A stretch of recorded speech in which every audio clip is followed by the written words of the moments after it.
لەگەڵ نزیک بوونەوەی وادەی ئەنجامدانی هەڵبژاردنە سەرۆکایەتیەکەی ئێران کە بڕیارە مانگی حوزەیرانی داهاتوو بەڕێوە بچێت، ژمارەیەک ڕێوشوێنی تند و بەرفراوان گیراونەتە بەر. دوایین ڕێوشوێنیش لە دوای وتارێکی عەلی خامنەئی ڕێبەری ئێران بە بۆنەی جەژنی نەورۆزەوە بەڕوونی دەرکەوت.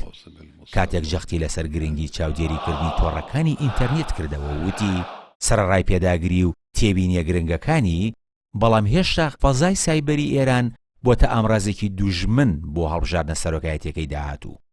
اقتدار کشور و اقتدار نظام جمهوری اسلامی دەست بەجێش سوپای پازداران سەرنجەکانی بەهەند وەرگرت و بارەگایەکی بنیادنا کە نزیکەی 1400 خۆبەخش بۆ چاودێریکردنی ئینتەرنێت و تۆڕە کۆمەڵایەتیەکان بە زمانەکانی فارسی و تەنانەت ئینگلیزی لە خۆگرتووە.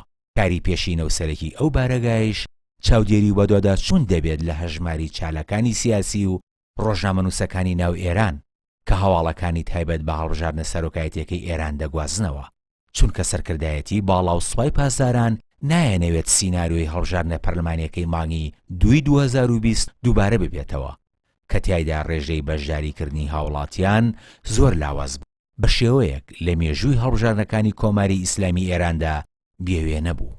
لەو چوارچێوەیشدا بەشێک لە فەرماندە باڵەکانی سوپای پاسداران و باڵی پارێزگاران پێیان وایە ئینتەرنێت و پێگە کۆمەڵایەتیەکانی لە پشتەوە بوو کاتێک هەواڵی گەشتنی ڤایرۆسی کۆرۆنا بۆ ناو ئێران و مەترسیەکانی بڵاو دەکردنەوە.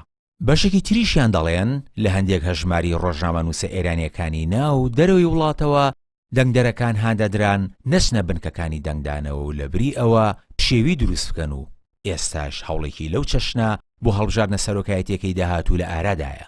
هەر بۆیە دەبێت سانسۆرەکانیان زیاتر بکەن.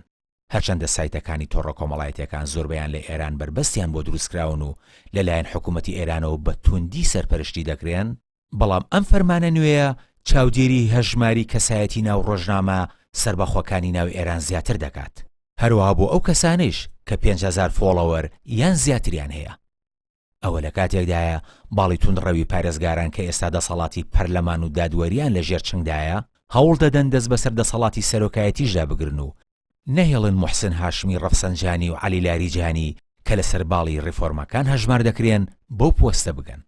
ئەوەش لە پێناو ئەوەی دەستکراوەتر بن لە جێبەجێکردنی ئەجێندای ڕێبەرەکەیان بە پشگیریکردن لە استراتیژیەتی بەکارهێنانی میلیشیاکانی وڵاتانی دراوسێ لە تێکدانی ئاسایشی ناوچەکە و لەسەر مێزی دانوستان لەگەڵ ئەمریکاش سەبارەت بە دۆسەی ئەتۆمی دانەنیشن. هەر بۆیە لە ئێستاوە تا کاتی هەڵبژاردنە سەرۆکایەتیەکەی مانگی شەشی داهاتووی ئێران هیچ کەس لە چاودێری و چاوی دەستگا هەواڵگیریەکان بەدوور نابێت.